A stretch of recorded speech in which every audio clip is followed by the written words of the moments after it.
Steven, it's a new year, it's 2022, and I've got a big, fat, juicy wish that it's going to be a year full of fulfillment here on You Can't Disappoint a Podcast. What do you think? I've got a big old sauce-drenched wish myself, just slapped on my plate here in front of me, and I'm going to dig in to a whole nother year of You Can't Disappoint a Podcast. It's going to be a big year full of winding down our rewatch of Community and moving on to whatever comes next for us, and to be a part of it with us. There's so many ways to show your support. We've got a big old warm pool here for you. Come on and slip on your skivvies and slide down the ladder and dive in. How can they get in this pool, Zach? If you put your toe in the water and it feels fine and you want to get waist deep, come join us on Patreon, patreon.com/can'tdisappointpodcast. It's the way to support this show and to help us move it forward as we move into the future.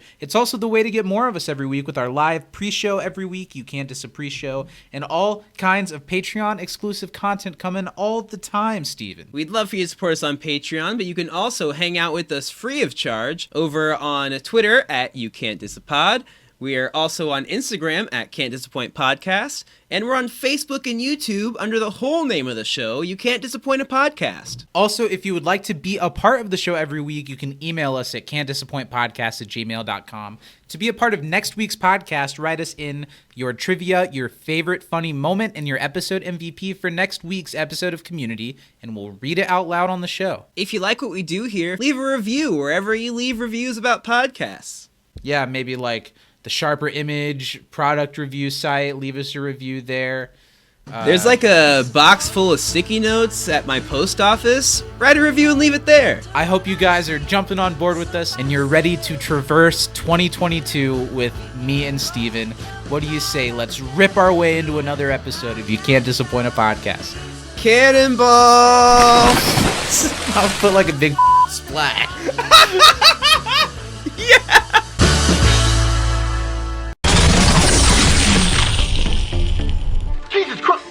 Jesus Christ, oh my God! Jesus Christ, they shot him! Who am I? What's my motivation? Why am I doing or saying anything I'm saying or doing? I need more than what I'm getting.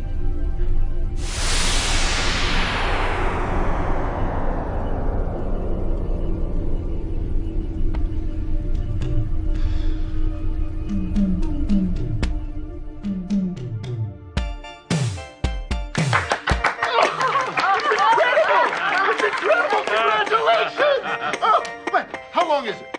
87 minutes. Get it to 8-1. That means 81.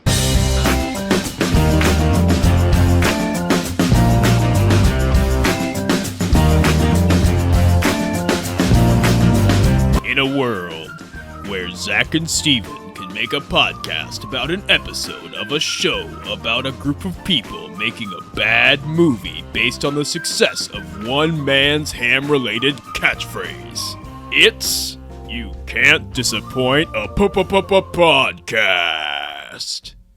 That was a really solid intro, buddy, but I feel like that leaves a lot to be desired for your segment later in the show. Oh, yeah, it's gonna be bad. You've got to live up I'll to figure that it now. out. How you doing, man? It's good to talk to you. It is. You almost said it's good to see me, but you can't. I can't see you. I was gonna not say anything, but who are we if not unable to describe everything to the listening audience? Because of internet issues, I can't see Steven's face right now, and that's the first time we've done it this way since like the first handful of podcasts. Yeah, and it's so it should be weird. interesting. Disembodied voice, and it's at night. I wonder if the people will feel weird vibes in this podcast because I've said that, and if they would have had we not said it. Well, my prediction is that Zach will pay even less attention to me now that he doesn't have a visual cue of my lips moving. Huh? How you doing? Nice. It's really good to talk to you, and it's good to be back for one of the final times in our victory lap of running through Community together. Yeah, I'm excited to be here. I have some news, Zach. Oh, yeah. Are you in the Play-Doh movie? I'm playing The Color Red. But Zach, this is the first episode of the show that I hadn't seen Yeah, prior sure. to my preparations for this podcast presentation. That's crazy. Wouldn't you say it's peculiar? It's pedantic. It's prehistoric. It's more P words, monumental, Zach? I would say. Well, no, that's not a P word. I didn't know that was your bit. I said It's- like 8 It's words. penile for sure. You said 3 at most. Welcome to the show, I said so everyone. many words. I'm glad you made it. I truly was not listening to you. Welcome. Welcome to You Can't Disappoint a Podcast. We're really glad to be here, and the hourglass of community podcasting is just dwindling. So let's enjoy it while we've got it. Let's dive in. Hi, everybody. I'm Zach, and let's crap out this piece of crap. I'm Steven, and we are not cutting a frame of Glip Glop. That's so funny. I love when he says it like that. It's great. Well, let's start off the show, as always, by shouting out our $10 and up patrons over at patreon.com/can't disappoint podcast. Those people are Brandon Folcomer, Emmy West, Brian Thurman, Mary Baker Budisa, Danny M. Lugo, and Plains Walker Prez. Steven, what do you have to say to or about those people today? You know, if I had an infinity gauntlet Yeah, and I sure. snapped my fingers to erase half the population, I think You'd let whatever them half you'd of them we spare 'em. ended up with, I'd be pretty happy. Mm-hmm. And that's the best compliment I can pay someone. I'm not really sure what you just said there, but okay. Thank you for your support, guys. If you like the show, you want to help us take it They'll further get it. as we wrap up community and move on to the next things. Patreon.com/Can't Disappoint Podcast. We do weekly extra content like the live You Can't Dis pre-show, our Cowboy Bebop podcast, Brokeback Bebop. You get this show a full week early every week, and you get to hang out with us. You get to berate us. You get to belittle us. You get to spit upon us for the low cost of starting at $5 a month. You know, Zach, Yeah. What? the word fan, right, is short for fanatic. Is that correct? Sure. Right? Do you think that we have anyone that's just like fanatic about the show? They're like waiting for that like 11:47 p.m. drop. They're like, oh shit, here we go. Why you kidnap is coming now? You think that he's like they like talk about it all the time? They have like tattoos or anything? Think we got anybody like that? I think we have anybody like that? No. No, do you? No. Do you in No. any way think okay. So what's do we going on really in your have life? any fans Oh, wait. of the show? We, of course, it's important to shout out the person who has no choice but to be fanatical about us because he is our mother flipping father. I That thought is, you were just of going to course. say our mother. That is, of course. That is, of course, at Communities on Twitter. We are very thankful for them for being our omnisexual parent. Very being thankful. that laid the egg that morphed into the fetuses that are us. We were definitely a test tube baby. Without a doubt. We were test tube babies for sure. Well, but they shoved the test tube into an egg for some reason. I don't know why. So I thanks thought for that part was shoving a your little test tube into us, Dad. Thanks for supporting the show. We love communities around here. Thanks, communities. Give them a follow if you haven't already. You're nuts. They're the place to be for the community fandom. Now, Steven, it's the time for small talk. What's going on in your life? What are you up to? You little scamp? You little scoundrel? You know, last time we What's that talked, kid I up was to? getting ready to go celebrate one of our lovely patrons, Danny M. Lugo's birthday. With her, we went to the zoo that I day. thought you were went to a going to really go nice Planeswalker restaurant. Prez. You didn't, Yeah, didn't me take and, out the me Prez and Brandon for your Folcomer birthday. just eating some cake. And then we went to this really nice restaurant, and they had like some really cool desserts. I saw that. I had no idea what any of them were, but they all looked yeah, like it's okay. art. Us neither, but they were delicious. It was so That's good. awesome. The pastry chef was Danny's partner in a like Dancing with Celebrity event that we did, and so even though he was in a different country at the That time, makes he, like, sense had them because it send seemed out. like they were really hooking y'all up. Yeah, it was so nice. Like I could have cried. It was so delicious. That's and today, awesome. Zach, I went to the gym for the first time in years and years. Yeah, played a little pickleball. had to find some old ladies. Danny's great, but I need a sugar mama. I would love Looking the for a visual sugar of you getting grandmama. active, joining a pickleball court, and it's just you, a bunch of old white ladies gossiping. That'd be my would love dream, that. Zach. And as much as I'd like to pat So ourselves how was the entirely gym? on the back, it was Did you good. feel fancy? Do you have gym anxiety? I don't have gym anxiety.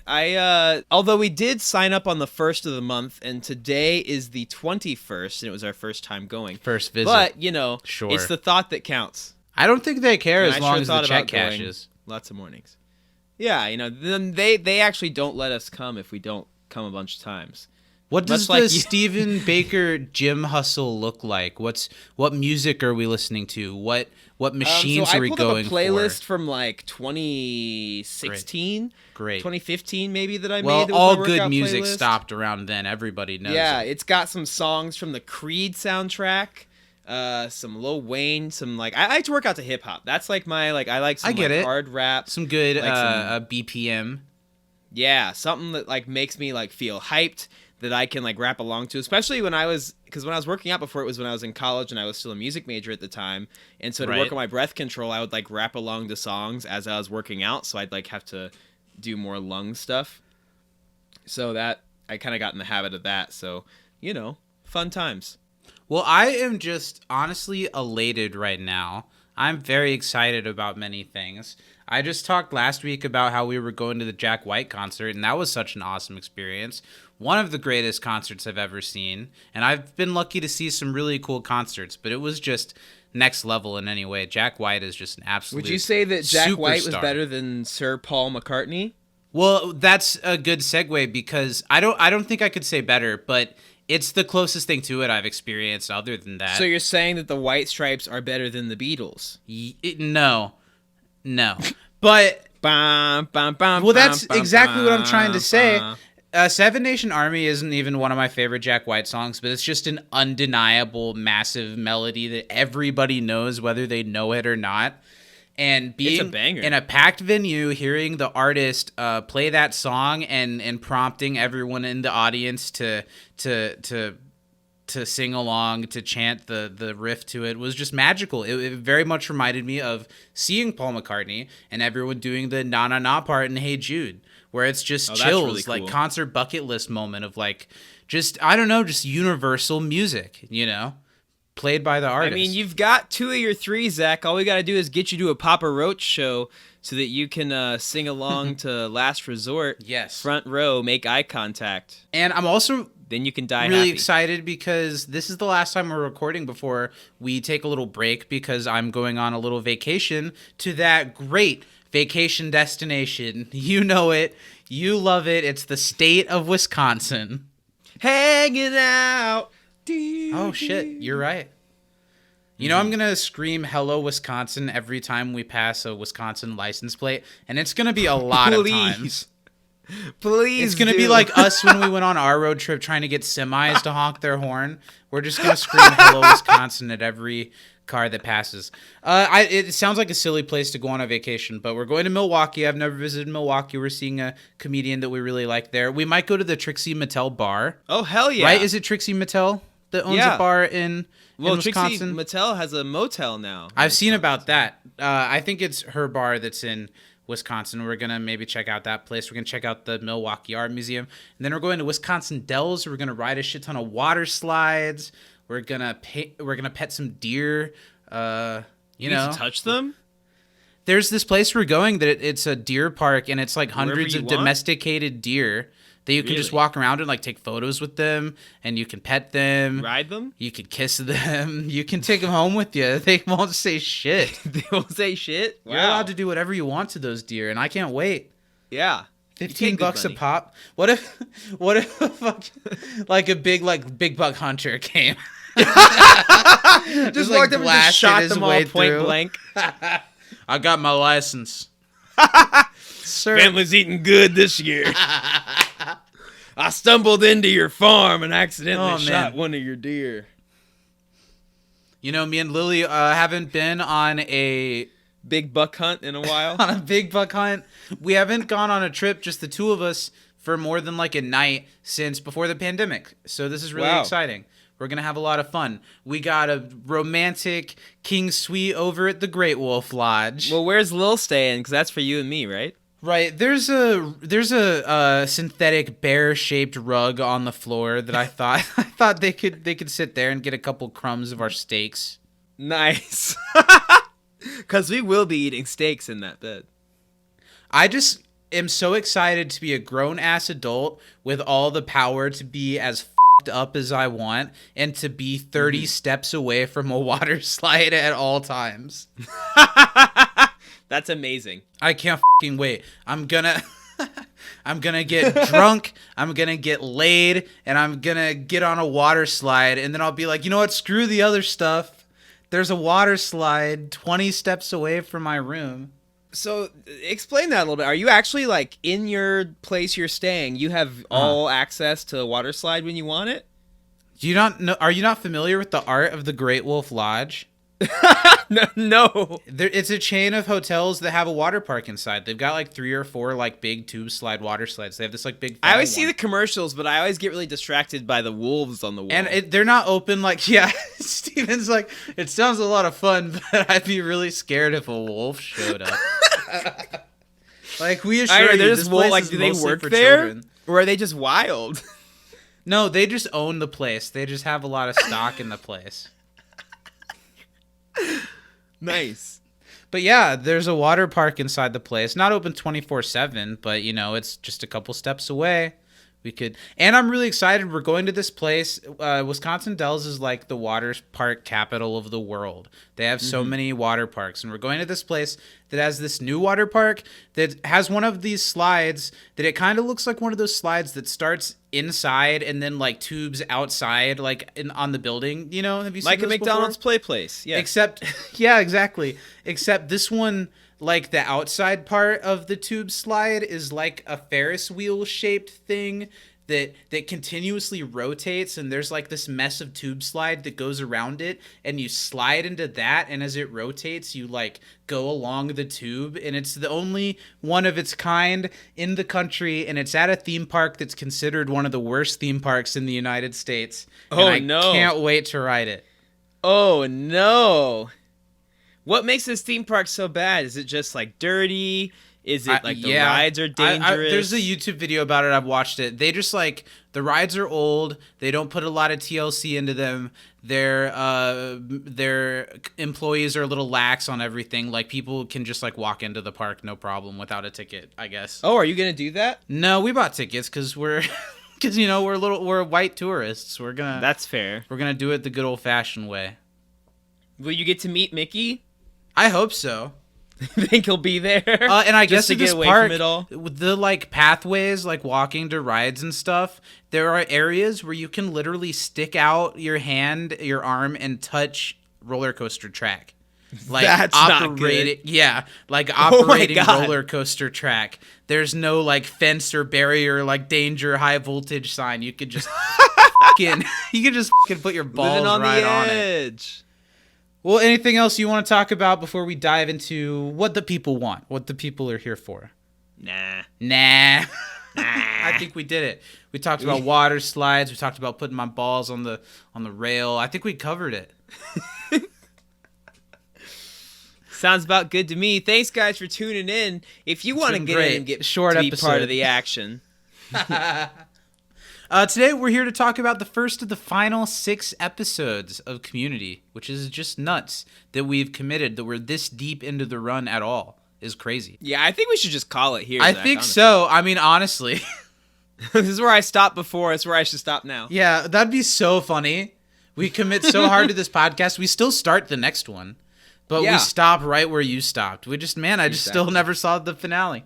Today we're talking about Season 6, Episode 8. It's Intro to Recycled Cinema. This episode was directed by Victor Nelly Jr. He's an interesting director because the only other episode he directed was in Season 4. So he's the only person from Season 4 that came on to do something once Dan came back, like director-wise. I don't know about writers.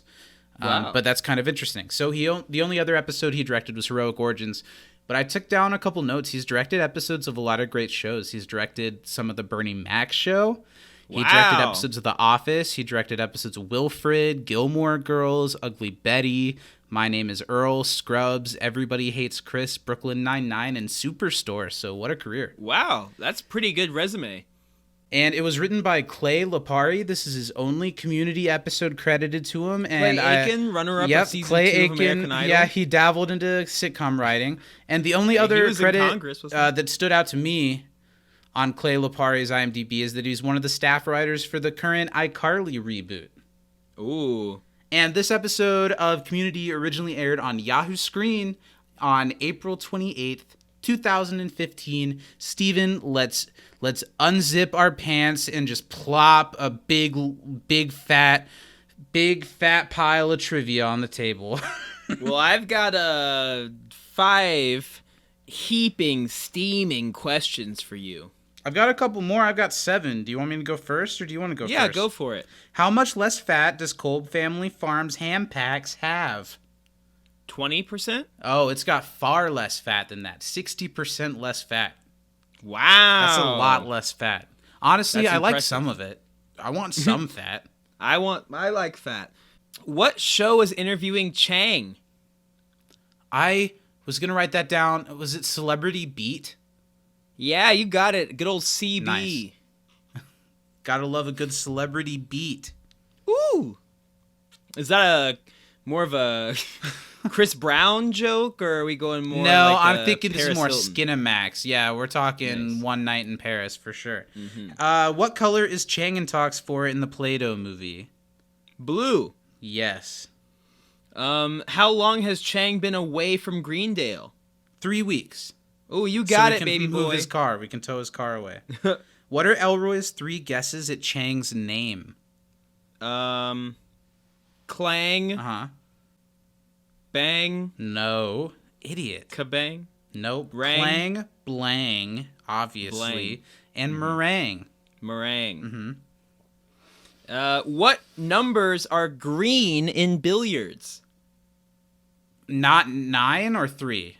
What was the off ball? Was it a 3? 3. There are no green 3s. Is it that there is 9s? I can't No. see you, so I can't pick up what you're throwing down. No. Is it 12? You were actually kind of close with both. 6 and 14. I don't know how close I really Well, wasn't. flip your that 9 close. upside down, and it's right, and then You're true. just add 2, and you got Yeah. that one. So I'll give me that one. My next one. Yeah. What was the Glip Glop character model originally designed as? Do you remember? Did they say that in the show? Mm-hmm. Uh, The Glip Glop character design. What it was originally intended for. a dinosaur. Elroy originally created it as a gingivitis monster. Oh, yeah, Before I forgot about that a connection. commercial. I totally disregarded that was what that was. How many hyperwatts are in the laser from Minotaur Man? A shit ton for sure. Was it A lot 400 of and some? Was it 400 and some? Oh, no. Okay, well, that's You all I wanna got. try again? Not really. You're way low. 800. Ooh, 40,000. Yeah, I knew there was a 4 in there, obviously. Yeah. Obviously. What is Uh-huh. you already know this one. What is Elroy's sci-fi character named?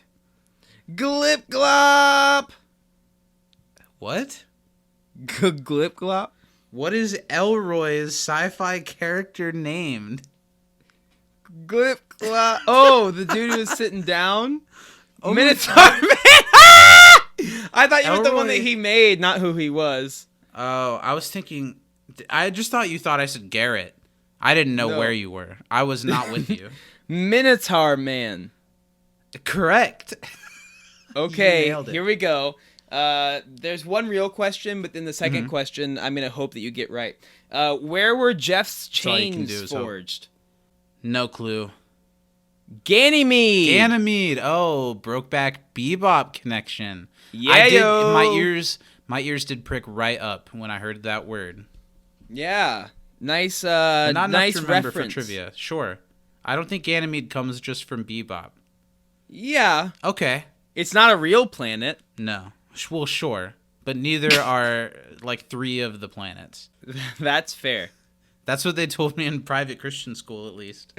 Jupiter? No way. God did not create that shit. Well, how does it? It's just gas, isn't Yeah. it? Where do you There's stand? nothing to stand on. Yeah, It's where just do you gas. park your It's a Vespa? cloud. It's a big old cloud. Is it my turn or your turn? Yeah. How long? I don't was have the- any more turns. Oh, okay. How long is the original cut of the movie? 87 minutes. Correct. And how long was Jeff's death scene? 6.5 minutes. It was. Uh-huh. And that's my trivia. You did pretty well. Hey, thanks, buddy. You did pretty Not well. great. Let's move on to what the people emailed into the first on two. what? All right, we've got 2 did what emails I this could. week. Sorry I let you down, folks. What do we got? We got first one from our good friend Brandon. Must be first time writing in. Brindont. Brandon. There you go. Hey guys, ham girl. I like this. I went for like kind of like a Mr. Meeseeks thing, but like not copyright stealing. So a little bit more like Right. poopy butthole. We end every episode of this show with copyright music. That's fair. Yeah. Oh, so we can't monetize this on YouTube, huh? I haven't gotten a single email about it. Nice. Wham I like doesn't this care one. about us. They'll let it slide. Yeah. Although it would definitely be, well, half of Wham is dead, so. Mm-hmm. He handles all the he lawsuits. can't say shit. So we're using that music. We only played George Michael's. It would definitely be stronger. I'm just going to start the sentence over. I like this one, although it would definitely be stronger if it were constrained to 22 minutes. Agreed for just about every episode this season. I just think some of the 22 movie minutes is filming the perfect scenes- length for anything. I can't do Absolutely. anything longer than 22 minutes at all. Never have, never will. No, I would movie filming scenes No. drag for too long. That being said, it's nice to get a Jeff Abed friendship scene. Do we get a friendship? In the movie, the group makes is pretty funny considering they had 15 seconds of Chang footage to work with. The idea of Chang just randomly becoming famous is really funny too, especially his celebrity interview at the beginning of the episode and the group's reaction to it.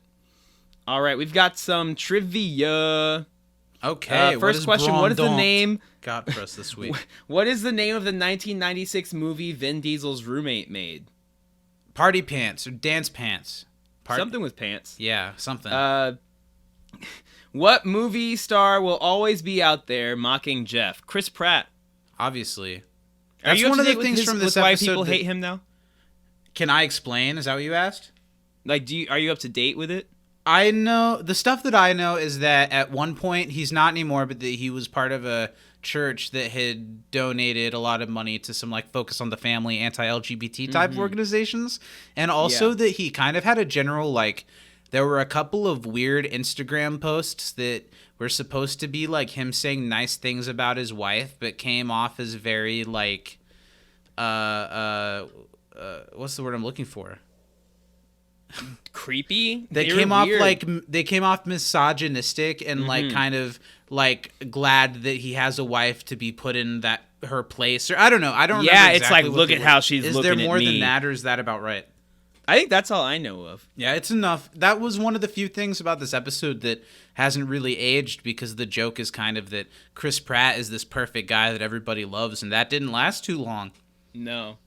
It's not safe to be a white man. What weapon does Annie pull from between her boobs?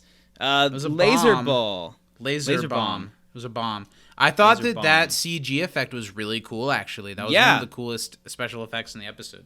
That was the best scene of the episode. You're right, Zach. Which student plays Glip Glop? Hashtag who is Glip Garrett. Glop? That'd be Garrett with a But who is stunning Glip Glop performance. is a good question. It's hard to know for sure because Garrett, we never see him voice Glip Glop. He says, if I am Glip Glop, why am I holding a tennis ball? Glip It's Glop true. is the tennis ball. So hashtag who is Glip Glop? Who Indeed. is it? And who co-wrote Abed's police justice film? That's Buzz Hickey, because we got Hickey. a great I love chain going, I'm going to punch you in the heart.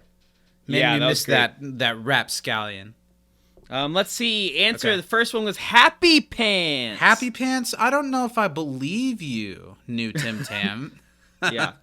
Not new Tim Tam. Well, where is Chris the Pratt, old one? Well, Laser where's the Bomb. old one, He's- Steven? Listen, we know what happened to Tim Tam. Garrett and Hickey. We did great on that one. Favorite job. funny moment. Elroy's billiards non sequitur is great. I I also thought that was love the Maury, least funny movie part of the producer. episode. I thought that was the most pointless moment of the entire episode. Well, Brendan and Zach, beef of the century. I also Sorry. love Maury, the movie producer's over-the-top investment in the group's bad movie. Agree with that. When he's MVP. like, Jesus Christ! They shot him, Jesus They Christ! shot He loves the movie Cliff so Bob's a much. spy? He loves the movie so much, and I love that. It's awesome. MVP, And, oh, Abed. chapter 11, huh? Thanks, guys. Brandon. Thanks, Brendan. Thanks, Brandon. Big fan of your work. Our next email is from our own Glippy Gloppy Poppy, Matt over at Communities. The says, pop hi, that's guys. glipped my glop more times than I can count. Yuba dooba dooba. Probably my favorite part of this episode is the start. Ham girl. I want to point out that it just is the word ham with a capital H, the word girl, all lowercase, and then a period, which is exactly how I feel like Matt would say it. Ham girl. I like Ham the girl. ham girl. My MVP is Jeff, of course. He sells his fears here, and learning video editing from YouTube is just like that. Overall, this is just fun to me with some silly and funny moments along the way. FYI, Randall Park is the only actor to play 3 roles in the Community universe. He's Brody, the student body president, in the videos Dan made in season 1. He is a voice in the Kick Puncher movie they watch in Abed's dorm late in season 1, and he appears here as himself. Have a great one, I guys. did not know that. Wow. I didn't know he was all those things either. Dan, I well, you love know who him, Randall though. Park is because he went on to be quite successful. I feel like this Yeah. was kind of near the start of that when he was beginning to be a name. But I guess, do you know about Dan Harmon's, before he was making television shows, he had an online video content site called Channel 101. Mm-hmm. And a lot of people have shown up on Community from Channel 101. And I guess Randall Park was in a lot of Channel 101 stuff. I think he's hilarious. He was He's great really on funny. Fresh Off the Boat. On Veep is probably my favorite role of his. And he's just great in everything I've seen. His I really spot like in him. this is perfect. We'll get to that scene, but that scene is so funny that they just have him ready and they have the little shame door for Chang to crawl Yeah. through. It's so funny. Who makes the ham? It was. Can I look at my notes? I wrote it down as a trivia question. I'm gonna. It was Kolb You did, but you didn't read Family it? Farms. Kolb Family Farms. What? You wrote it as a trivia question, but you didn't read it? What You do you didn't mean? ask it? Yeah, I did. What question did you ask with that? How much less fat did it have? Oh, I didn't know you said the name of the farms. I sure as shit did. I don't listen. Yeah. How much money did the school save in insurance premiums with Chang leaving? 6%. Okay. And then whose video editing tutorial did Jeff watch? It was Kyle something. I don't remember the name, but I love the way he was like, "That's right, the whoever." Yeah. Let's see. Kolb Family Farms is correct, Zach. Yeah, Good job. I know. 6%, and then Kyle Biederman. That's right, the Kyle Biederman. The Kyle Biederman. It's Biederman. It's EI.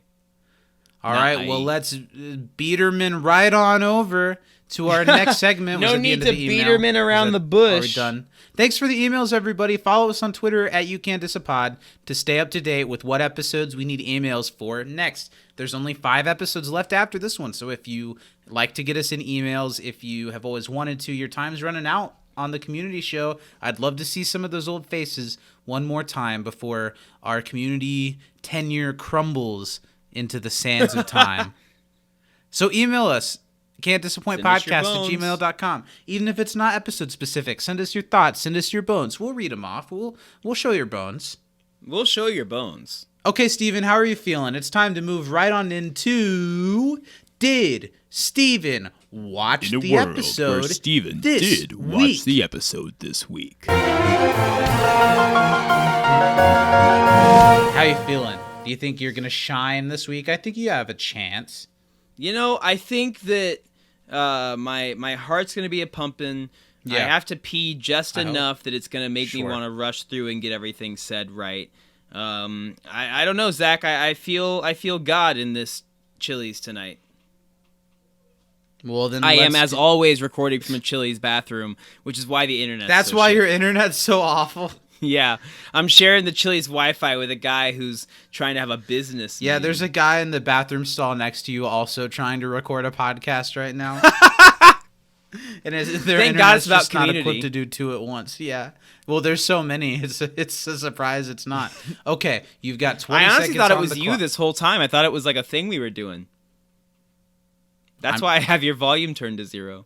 I'm starting the clock now. You cannot sweetheart talk your way out of this any longer. 3, 2, 1, go. Hey, I'm girl. Chang kind of famous, and so the school wants to capitalize. So they take some footage that Abed used to film a movie with Chang, and then they start cutting it into a space movie because Chang's a space cop chief. Britta and Annie are sisters. They're Jeff's daughter, but then he loves one of them, I guess. And then the movie's really bad, but it's okay because it's not about that. And then the deal falls through because nobody liked the movie, I guess. It's chapter 11. Stop. Yeah, you missed all of the Jeff and Abed stuff. Really, all the Jeff stuff. You didn't get anything about. Was there any Jeff and Abed stuff? Yes, absolutely. Jeff tries to murder Abed in this episode. I feel like the last third of the episode is very much about Jeff and Abed, and you didn't. Get it any tries of that. to be. It does. I'm. Well, that has no. Whether or not they do it well has nothing to do with whether or not you covered it just now. And for that, I'm going all the way downtown to a C-. That's okay. I think I For this started week. strong, but then I got nothing the last half. Yeah, of it. Steven always rushes right through it, starts off strong, and then I'm tired. I'm sleepy. Okay, well, let's move on into some favorite funny moments. I wrote down quite a few for an episode that's all over the place. Yeah, I did too. Let's just rapid fire. Okay, you go first. Britta, pay your rent. My first one, during the interview when she's like, "Can I get a ham girl?" And he really sells a ham girl. He's like, I don't know. Was that it? Was that it? Did I do it? The next one I wrote down was when Jeff was like, Chris Pratt will never stop mocking me. I wrote down a lot of great broken Chang footage moments. I really liked, are we rolling? We're rolling! And then the ship rolls around. That was so funny. My next one is one of those as well. It's when he was like, I'm Minotaur Man, and Chang said, what? My next one mirrors that one too. That what got some good laughs, because there's another one, it's like, Chief Star? What? I'll see you in hell. What? My next one was another Chang one, and I'm the hero? When he showed up to save them from the trash compactor. In this big hero moment, and I'm the hero. Jeff's moment when he's trying to give Abed a pep talk, and he's like, get in there, get this session done, and get your shirt off. Got it? I really liked when Leonard was like talking to himself, and he was like, well, I can't say that. I had the Dracula force. I feel the... What a weird read from Richard Erdman there. I don't know what that was supposed to be. He said it like he had never heard of Dracula. Yeah, none of the words. Also, why was he Dracula? I wrote down when Elroy forgot. When Chang walks into the like cantina set where he meets Elroy's character, there's this shot of like a really super close up of his face to make it look like he's like scanning the room. That was really funny to me. Just man, they nailed it with some of that stuff. I didn't write this down, but the Dean as Chang was really funny. Every time they showed Jim Rash in that wig was pretty comical. It reminded me of something specific, but I'll get to that when we get to it in the episode. I wrote down Elroy saying, sometimes my eye falls off because I'm a robot. I really liked, there was a moment where Leonard and Chang were fighting, and Chang just shoots his laser like 8 times in a row as Richard Erdman's like very slowly walking to his at the next wall. spot. And it was I wrote so down funny. That fight overall is 1-2, and then I'll say another one. But I like the moment where Leonard shoots him, and it's supposed to have barely hit him, and it's him like scratching his nose as a reaction. I wrote down. I said I'm gonna give you another one. That was more of a retort to your last one than a follow up to it. You understand? You understand? Because I've still got a shit ton. I really liked when Magnitude was in the carrot costume from the first episode of the season for some reason. Yeah. And when he died really dramatically. That was great. I really liked when Leonard like cried when during Chang's like big emotional scene. It was fantastic. What's my motivation? I wrote down when Annie was doing some booby acting and was, I'm improvising. Improvise pockets. Yeah, that we'll talk about that whole thing. I bet. Sure. I guess. Sure. I I said it earlier, but we're not cutting a frame of Glip Glop. My next one is a Glip Glop moment. I thought Eric Charles Nielsen's voice acting, the way he hit all of those lines was perfect. When he says, "I'm an evil spy." I wrote that one down. I'm an evil spy. Yeah, that was really good. When I think Abed, no, maybe it's Jeff, whoever's like, God made that happen. It was talking about something, but Abed was like, God made that happen. I thought that was really funny when he was talking about the movie getting made. Yeah. I think it was Annie's outfit, maybe. The whole concept of how much Steve Guttenberg's character loves the movie. Like when they're watching the screening of it and his eyes are just f***ing glued to it and he's just celebrating in the movie. It's so funny. I think his character is one of the highlights of the episode. Mm-hmm. While not the like tightest, was it an in tag? Can't really tell. This week, episode, I guess the last study group scene is the end tag. Well, does the recording booth thing count as the in tag? No, because there's more after that. After that's the scene at the study group table when Chang like comes back to the room and they all shit on Britta together. That's fair. Well, so technically that's the end tag, and it just feels like the end of the episode. They should have like. I get chronologically why the recording booth session was where it was, but it was such a funny scene that they could have held it for the end tag as like an explanation to what happened. Yeah, I'd have liked that a lot. But the tiny door was so funny. The whole recording scene was like just uncomfortable enough. Like it was in a pretty solid region, but the little door made it like even better. Yeah, I wrote down, I don't go out the way I came. You do not. You do not. Yeah. And it was great seeing tiny shame door for me to crawl through. It was great seeing Randall Park. You ready, Randall? Yep. What did I write down that I still want to get to? I liked when Steve Guttenberg's character says, "Get it to 8-1. That's 81." That was good. And Jeff learning to edit was the last thing I got. I thought was that's very relatable. It was really relatable of like the annoying YouTube video tutorial of how to do something. For me, it was the like Pro Tools or like Studio One videos or like, let's talk about what the multi-tool does. Now for the cut. Let's talk about naming your files correctly. Like, I don't want to learn how to name my files. Teach me how to edit. Do you have anything else? No. Well, then what do we need to do? Not for you. Do we need to dive right into the episode? I think it's time to dive. Next? Without any further ado, let's talk about the episode. I can already feel we might dissent a little bit. I feel like you didn't like this one that much. I did. Here's my problem with this season, Zach. Mm-hmm. There are like some funny moments. There are like some decent ideas, but oh, that's what it is. You're right. Allergic. Yeah, I'm just allergic to the episodes drag on too long. They like have so many scenes where I'm like, this is not good. You really think that there are full scenes where you actively think this is not good? I'm not to that point with it. What my main issue is with this episode, because the first time I watched it, I felt a little let down by it, and I kind of talked out with Lily about how, man, I don't really know if I'm going to have a lot to say about this episode, not a lot to dive into. Mm-hmm. It's a pretty light and essential episode of the show, because it starts with something that happened without us having any idea where it came from, and it ends with it never having mattered. Yeah. And whatever, it's a sitcom episode. What makes this episode kind of disappointing for me is that it has all of the puzzle pieces that it needs for a good community homage episode, but it forgot like the real world character based stakes. It tries, but it doesn't have what all of those great homage episodes have that make it both a satisfying episode of the show.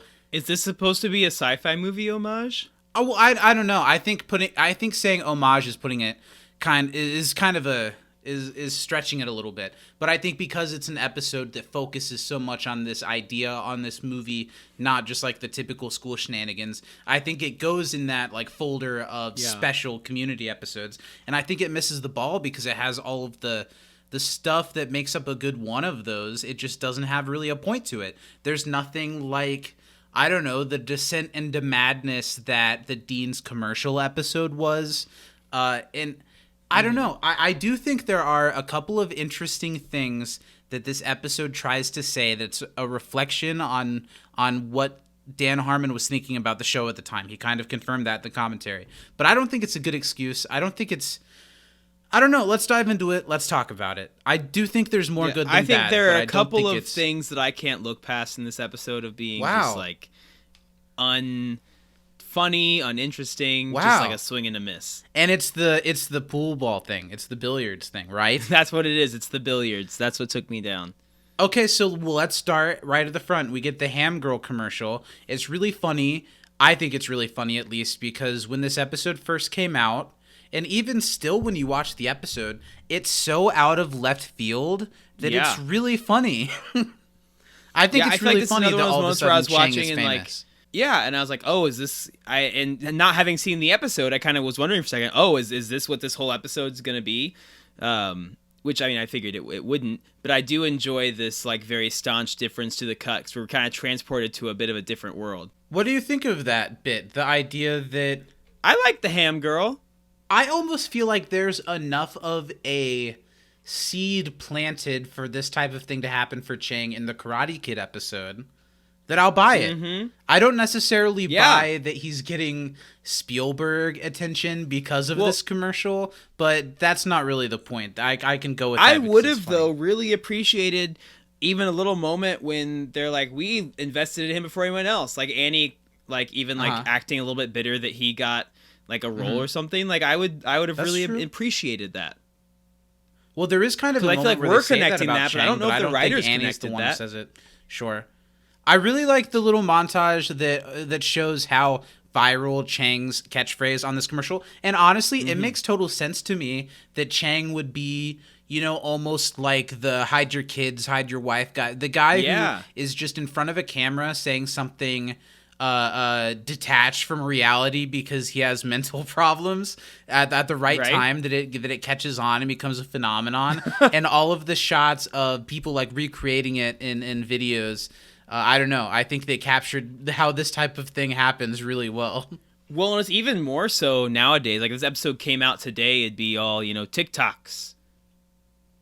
I have a couple of things. I think there are a couple of things in this episode that speak to more recent stuff than the episode.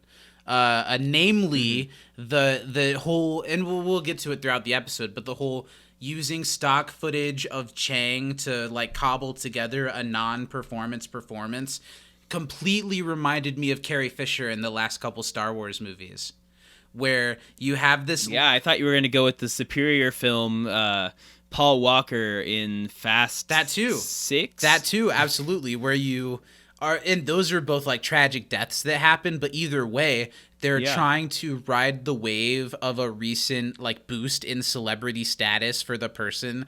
Well, and how often when a musician dies, all of a sudden a bunch of like unfinished, unreleased albums start coming out. Right. The Michael Jackson one, where like songs where he like sang like 3 words on, and they got another artist to like sing the rest of the song, and then put it out on an album under his name. It's exactly what it is.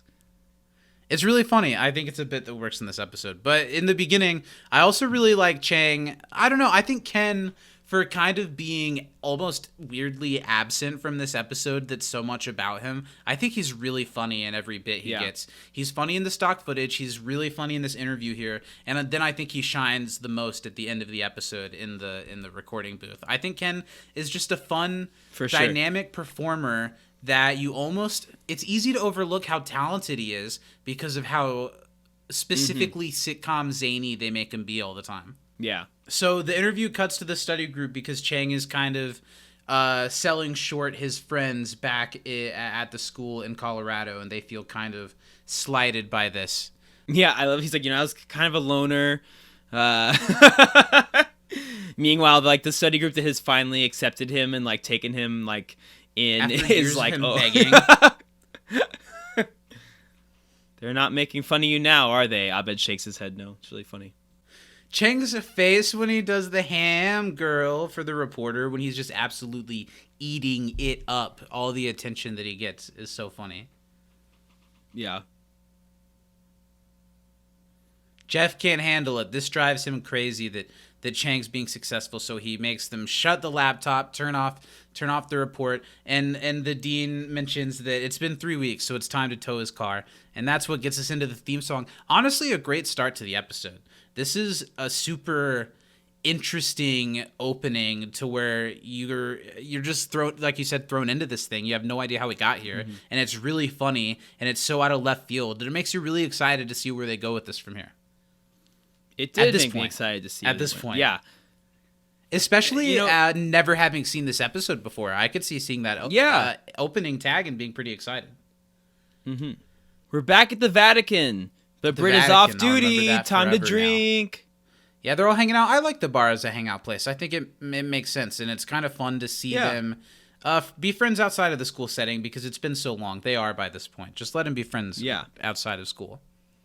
They're buddies. Pals. More than just a study group. They're a study family, Zach.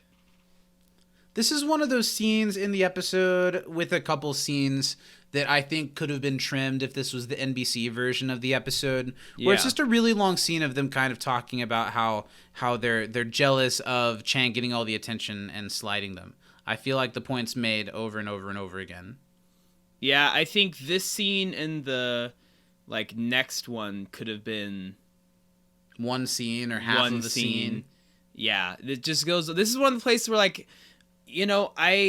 my main issue with these longer episodes is that it's just not as tight.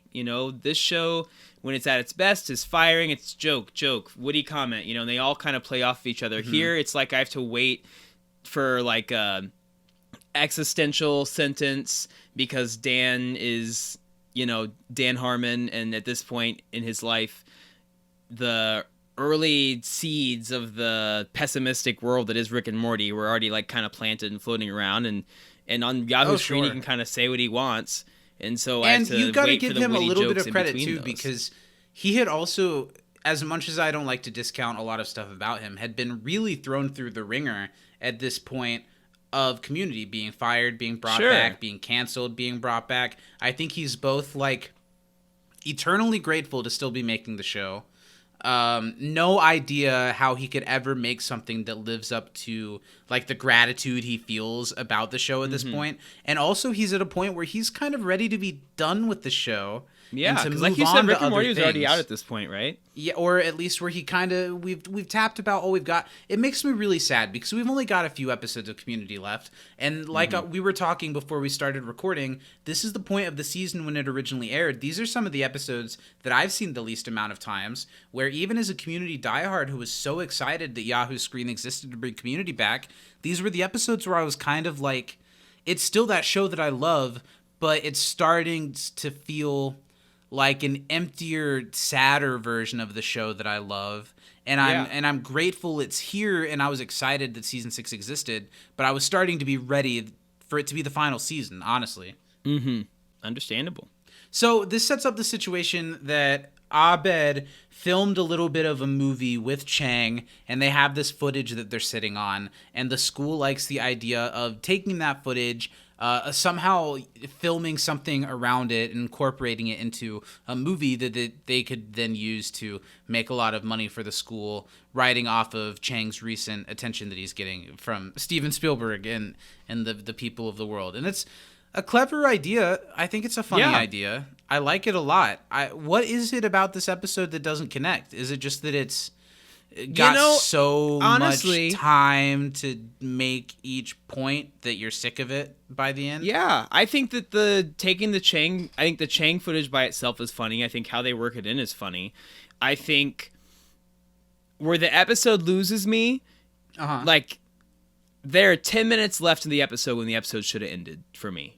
When it should have wrapped up. In those last 10 minutes, I think I agree with you and I don't agree with you. I thought that the first time I watched the episode, but then by the end, I liked that section a little bit more because I do like certain things about Jeff in the second part of the episode, even though I don't like other parts quite a bit. And I love Steve Guttenberg's character in this episode. And in the last section of the episode is where I think he really gets to shine.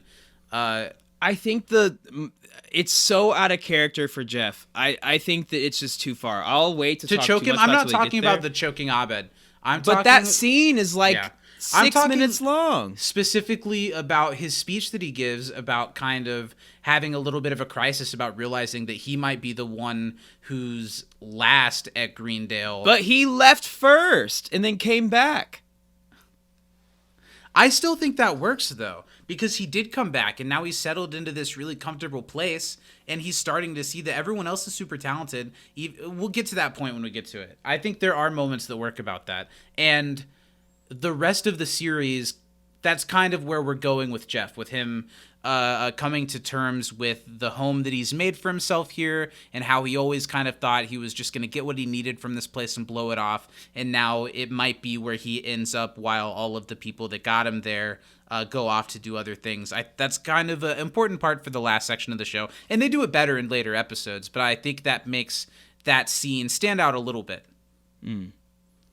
Without having seen the rest of it, I was like, not it for me, Chief. I think we're to the point where Steve Guttenberg's here. Frankie brings him into Abed and Annie's apartment to explain the money that they're going to get out of him. I don't even quite understand. Like, Frankie just brings him in and is like, this is Maurice. He's a big-time Hollywood producer. I think you mean Maury? Is it Maury? Sorry. That was close. That was close. Only his mother calls him Maurice. Maurice... No, Maury. Maury is just this film producer guy, and I kind of feel like he's a really small level film producer guy. Well, yeah, right? He's like, oh yeah, I got a distributor who's gonna take care of this. I love the energy that Steve Guttenberg brings to this character that could have just been, I don't know, it's kind of shades of Billy Zane from last week, but I like this guest star turn even better. It could have just been, oh yeah, Steve Guttenberg shows up for a little bit in this episode, but he brings this energy, this not quite cokehead energy, but just this down for anything energy to this character that I think brings a lot of fun to the episode. He needs this, you know? Like, he probably He's doesn't about have to a lot score of something with the ham girl guy. Yeah, I mean, this guy literally showed up to a random apartment in Colorado because he has to live there for, like, health reasons. And he, like, shows up at this apartment. He's like, all right, I'll come to this business meeting at 8 p.m. Frankie's like, tell me what you were telling me. Yeah, my blood nitrogen levels are just off. No. Tell me what you said about the movie. I think it's a really funny idea, this idea of using the footage that they had Chang sign a waiver at the time. Now they can use it to make a buck. And this is something that happens in the industry. Something that comes to mind is like Trey Parker and Matt Stone, after getting famous off South Park, released some of their college films and made money off of them. Mm-hmm. This episode, where what doesn't work is the Abed angle for me. I feel like Abed... this is the type of episode that could have been kind of a spiritual sequel to the Abed is Jesus episode. This struggle for Abed to make something really good when everybody else just wants to get it over with and make the product and make the money. And they say that in lines like exactly that, but just saying it doesn't make it like a felt out part of the episode, and it should be.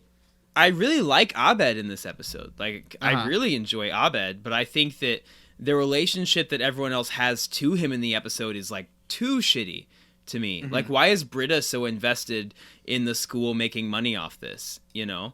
Why is Annie? You know, Jeff's a teacher there. Sure, he kind of goes for the money thing for the school because that means he gets his salary paid.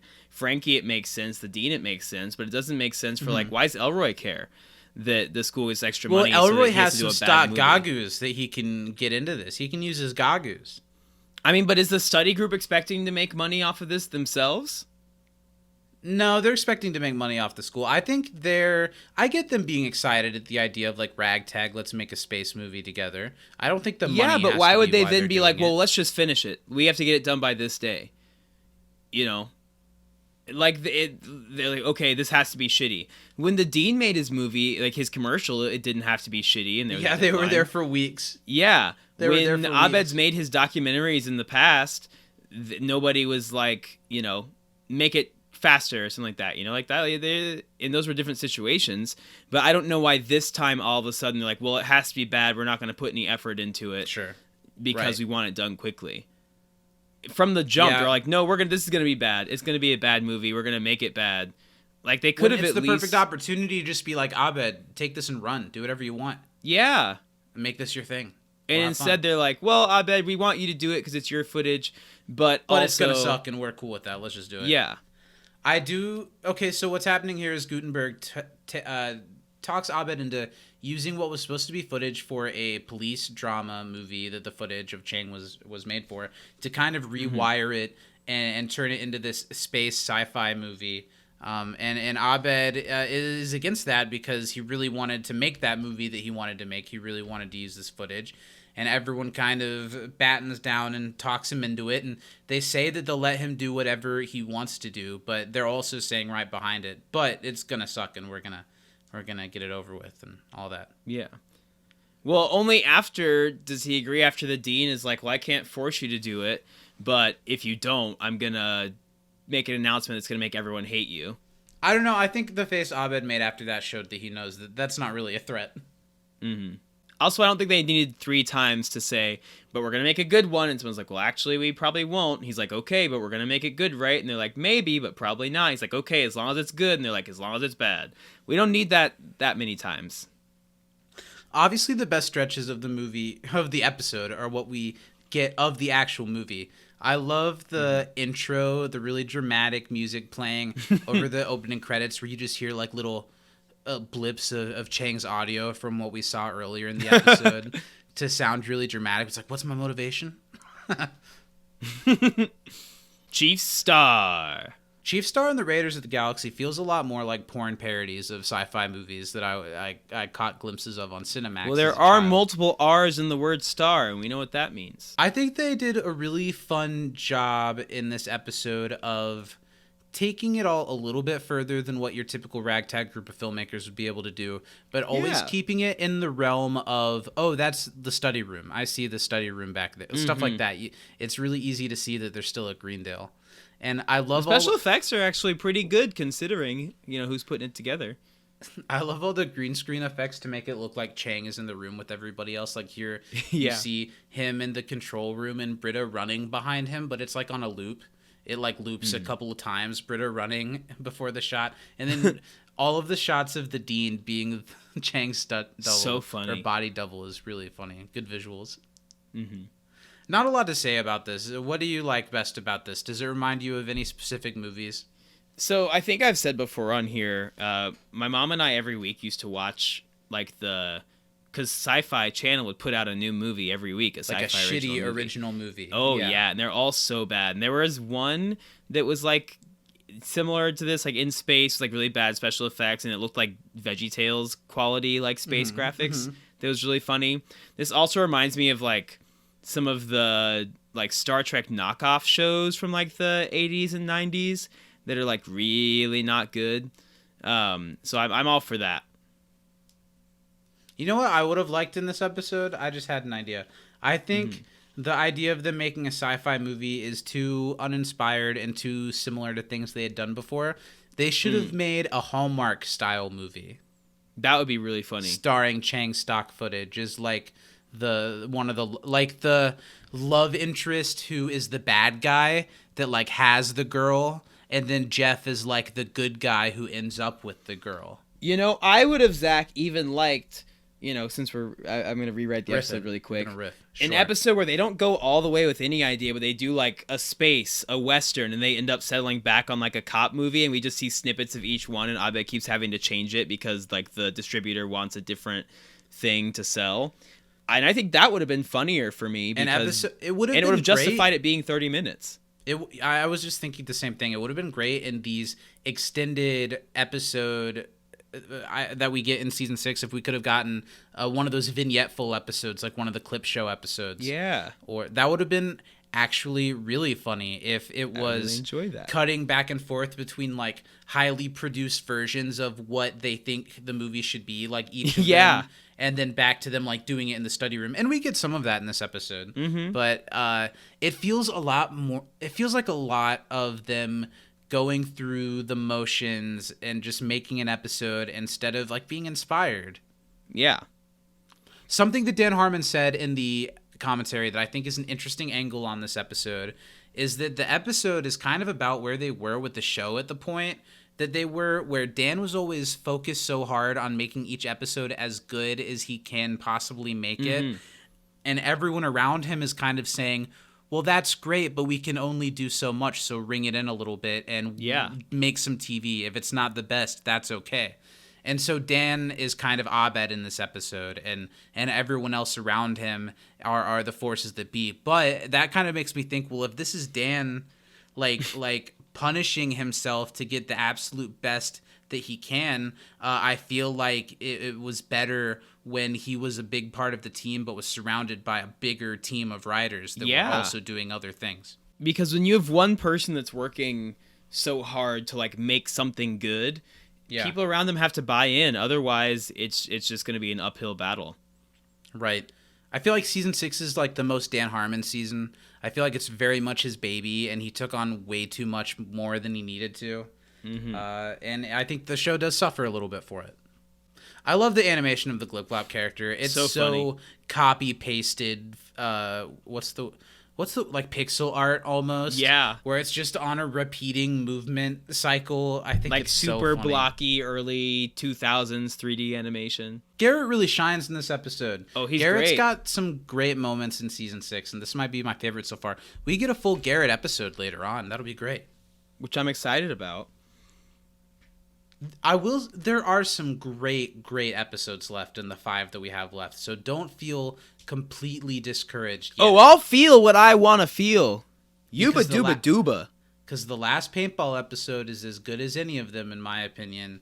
And the Wow. series finale, I love it more. It's the more I live with it, the more perfect of an ending for this show and the madness that it was, the more perfect of an ending it becomes. I hope that you'll really love it. Would our friendship be over if I hated it? Yeah. What if I really have seen all the rest of the episodes, but I didn't want to tell you because I didn't like the finale? You didn't like it. I don't know. That'll be an interesting conversation if you don't like the finale. I'm just noticing that Glip Glop has cowboy boots and spurs on. The Western thing would have been perfect. So there's this space battle. I don't know what to say about all of this other than it's silly and funny. I love watching Jeff and Britta move as if they're being shooken around, but they're not 100% committed to the bit. Yeah. I think is really funny. Oh, man. Just all of the shots of Chang, like, saying stuff to Abed in the footage that they have of him, but using it as dialogue. It's so broken English, but it works. It's great. They made the most out of what they had. Is so funny. Are we rolling as the thing barrel rolls? Well, in these like low budget sci-fi movies, they like will reuse shots all the time, especially in like action sequences. I kind of think that it would have been funny to go the extra. I know that it would have maybe like not worked with the way the episode's kind of being shot and filmed, but to like reuse some of the same like scenes over and over to like stretch out the episode would have been kind of funny. But. Yeah, I think that's one of the things that works about this episode.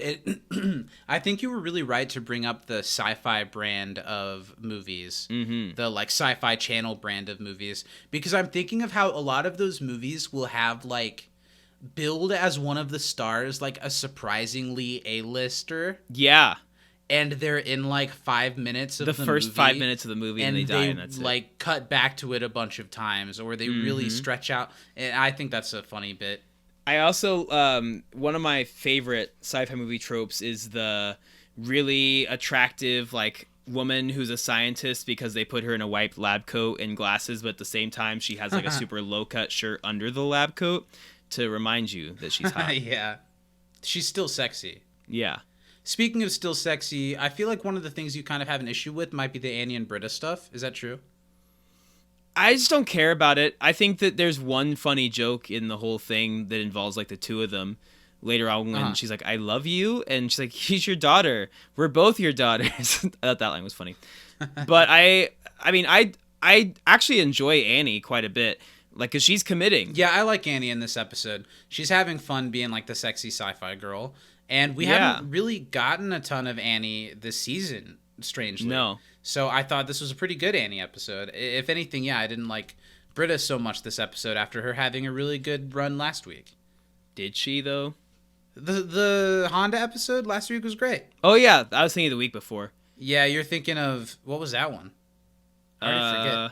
It was like supposed to be a Britta episode, but I didn't like the Britta. emails. Oh, the Goopty Goopty. No, I'm talking about the Honda episode, which I think still is a standout of the season. Yeah, I like that one. Don't forget about that one. There have been highlights.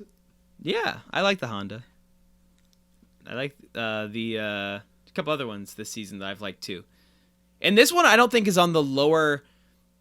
I think this one's in the middle of the episodes we've watched this season. I think this is a perfectly watchable, funny episode. Yeah. It just it can't help but remind me of way better episodes of the show, and make me think of how in a different direction we've gone, not in a bad way, but not in a great way either. I don't know. It's well, really and hard to I'll exactly... say this, Zach, and we'll talk Yeah. more about it, I'm sure, when we get close to the end Sure. of the season. I'll have a better viewpoint when we get to the end of the season. But right now, Right. I would probably say I like season 4 a little better. No way. Oh my Because- god! Really? Because, Because it has the I whole think cast and that- it's fast and quick and colorful. yeah, at least Yeah. it was funny. Even though some of the episodes I don't weren't think good. so. I think these episodes. No. Nope. But maybe it's just because the episodes are long. I think season 6 has far more laughs per episode, but season 4 the one thing that I appreciated about it when we were watching it is it's the last season that's the closest thing to classic Community, because Yeah. it's the last season before the show just drastically changed, partly of its own choice and partly because of things that kind of happened out of their control. Yeah.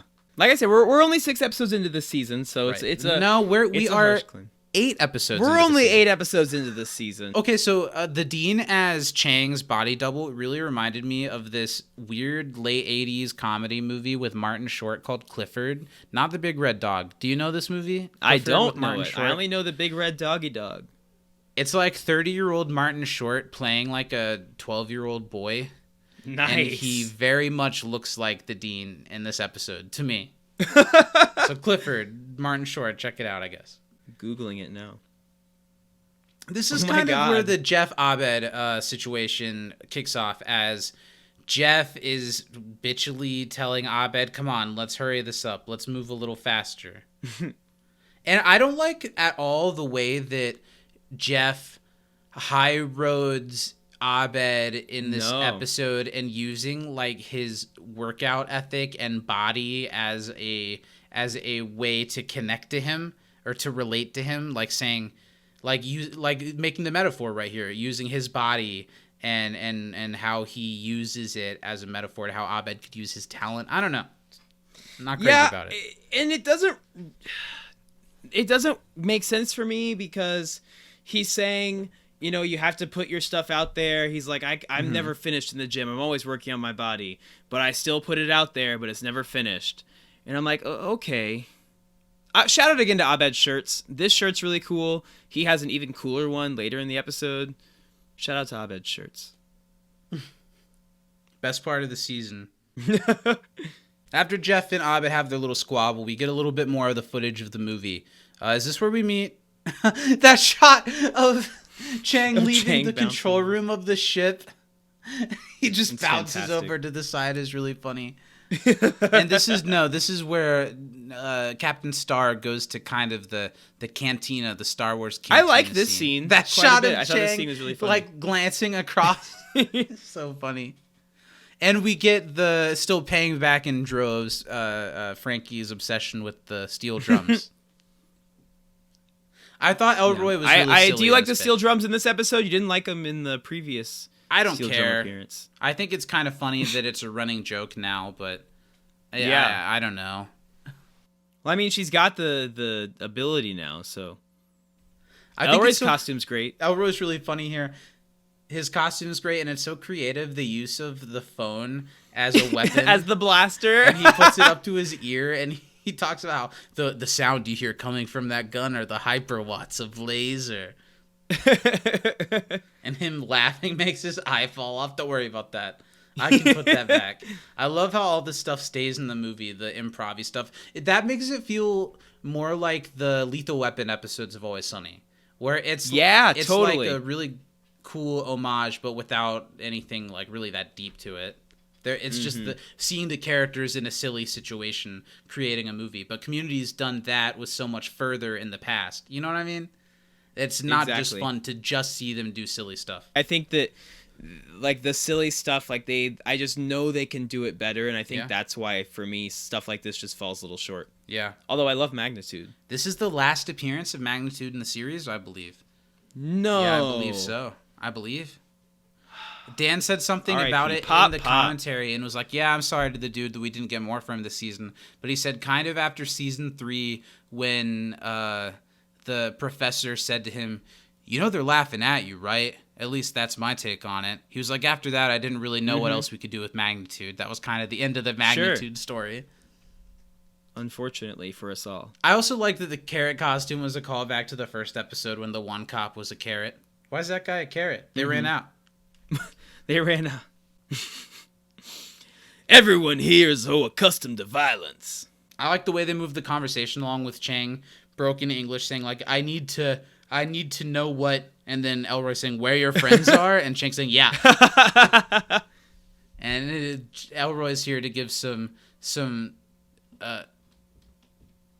My cats are scratching at the door. Nice. Elroy's here to give some backstory, to talk about Chang's friends, or Star's friends, being taken by Dracula. I guess the villain in this is Dracula. Well, because what I took that as is Elroy was forgetting the name of the actual villain that they had before. And he just said it, and then they had to roll with it the rest of the movie. Yeah. That's funny. They don't have time to do reshoots. That's one of the things I do like about the episode, is that they the improv stuff that they kind of put in, and then it continues throughout the episode. My cat is tearing my door down. Oh my god. They say, we're getting in.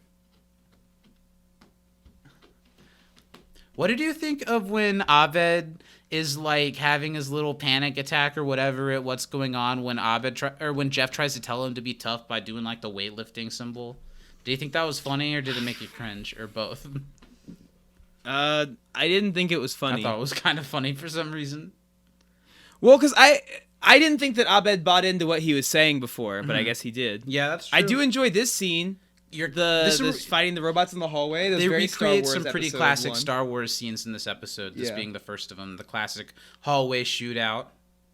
It makes me think of how impeccably they recreate those hallways in the Disney World attractions. Oh my gosh, yeah. I saw a TikTok where the Kylo Ren was broken, so he was just like spinning around. That's funny. And it was really funny. They put like the Sound of Music over it because his like cape was flying in the wind. It was really good.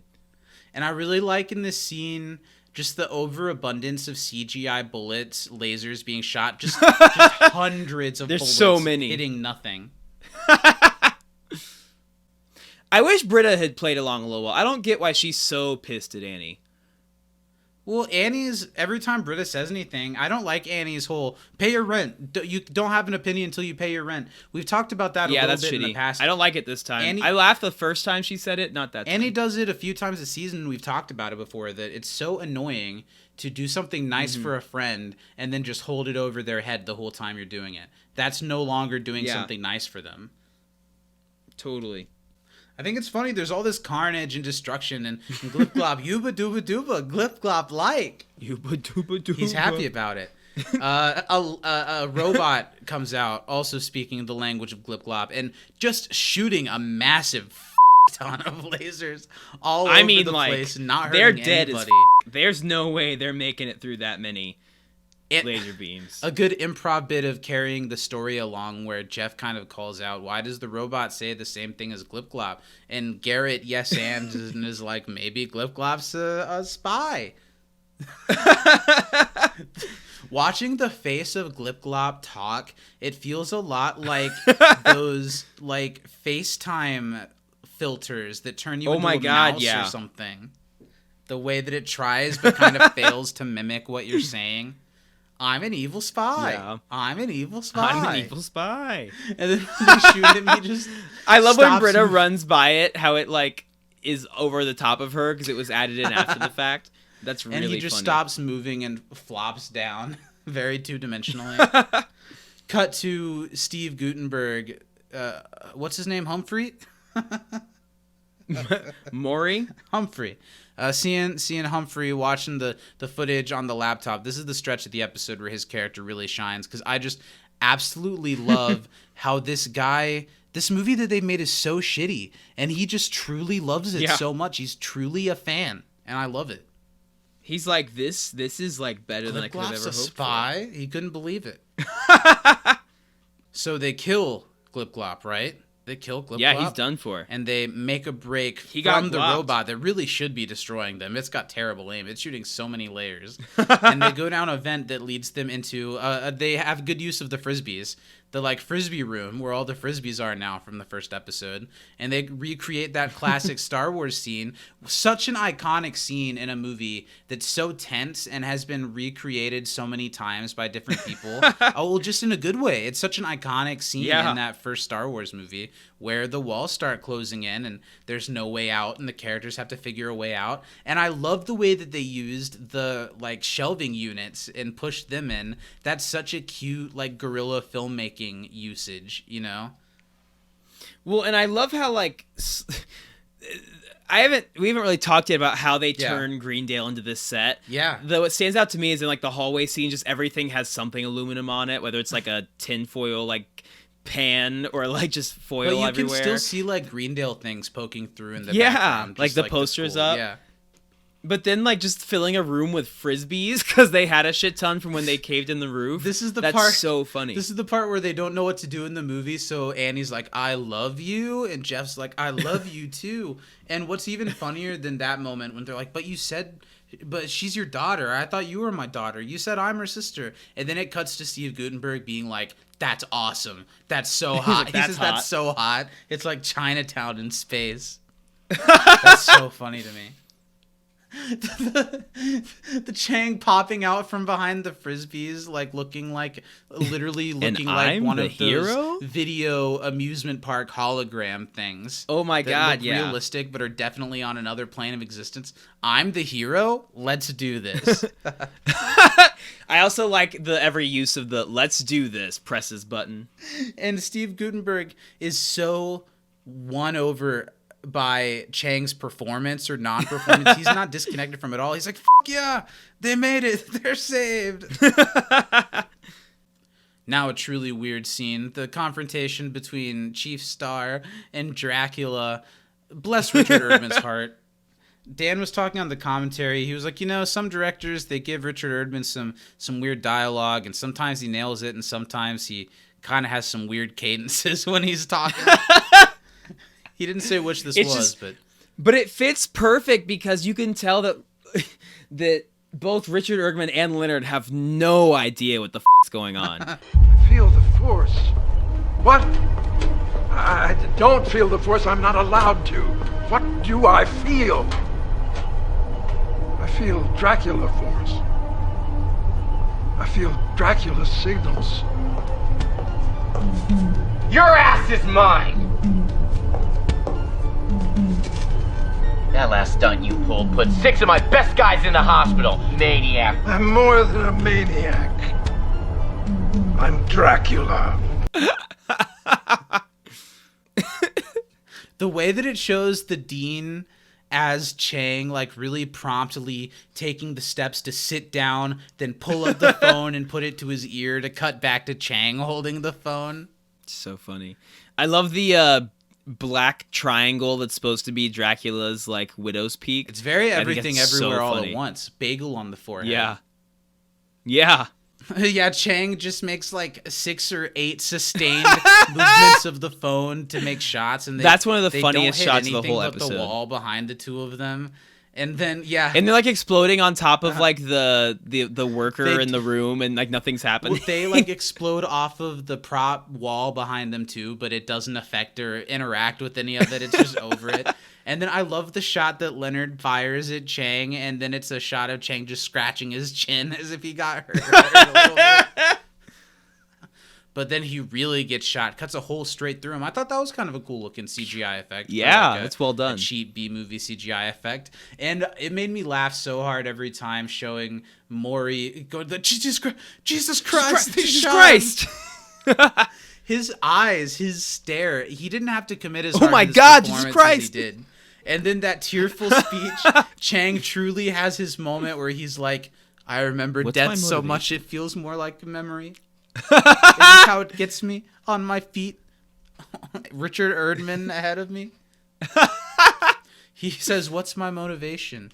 Who am I?" and fades into nothingness. And Dan even laughed in the commentary. He was like, "I love how this movie ends with the good guy getting killed and then the bad guy crying and being like, damn." And Dracula he crying. was right. And that's the end of the film. And from there, we cut to the study room, everyone watching on the laptop reacting to it. Steve Guttenberg is over the fucking moon about this film. Yeah. But it's got to be a crisp 8-1. 87 minutes is too long. Why does it have to be 81 minutes? That's so short. Well, you got to have it 8-1 for the distributors. That makes it really feel like a sci-fi movie. It's got to be 81 minutes so it can air in like a 90 or in an hour and a half. 20-minute Two block commercials. with commercials. Yeah. Steve Guttenberg's going to make a call. We're going to premiere this thing. We're going to get some money from the school. It looks like everything's working out just fine. Here's kind of what my issue. Here's an issue I have. I almost think up to this point, the episode is good. Mm-hmm. And it still has some forward momentum to have some off the wall. There's still some forward momentum to tie up some stuff in the episode. Here's what I'll say, Zach. Go ahead. Up to this point, I really enjoy the episode. It's probably top 3 in the season for me. It's specifically last. It's weird because it's almost not even the third act. It's like the fourth act. Yeah, it's the last 10 minutes because if they had just had it, okay, here's the joke. Jeff shot a scene he really likes. We have to cut it. Jeff's really upset about it, and that's where it ended. I would be content. I'd be happy. Have everything you have at the very end. This whole sequence that's coming up here just literally ruined it for me. Here's what I need out of the episode, though. I think focusing on Jeff and this weird him, I don't know. I feel like the message, the struggle of the episode becomes really murky and confusing. Is it Jeff that's trying to figure something out? Is it Abed that's trying to figure something out?